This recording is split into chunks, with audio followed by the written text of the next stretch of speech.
मी रामा पाटील थारकर, सरपंच संघटना शेगाव तालुका अध्यक्ष। गेल्या 10 दिवसापासून माझ्या गावामध्ये एक अजब आजार पसरलेला आहे। त्याच्यात केस गळती होत आहे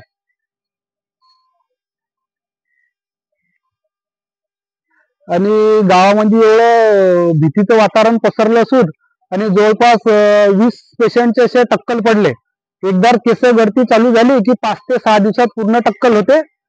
या बाबतीत मी परवा दिवशी आपले गीते साहेब DHO यांच्याकडे गेलो होतो आणि त्यांना पत्र पण दिलेलं आहे। 3 दिवसापासून आमच्या कार्यक्षेत्रात बोंडगाव, कालवड व कठोरा येथे अचानक केस गळती काही रुग्णांमध्ये सुरू झालेली आहे। तर आरोग्य विभागातर्फे वैद्यकीय अधिकारी, समुदाय आरोग्य अधिकारी, आरोग्य सहाय्यक, आरोग्य सेवक व आशा यांच्यातर्फे सर्वेक्षण करण्यात आलेले आहे सर्व गावाचे।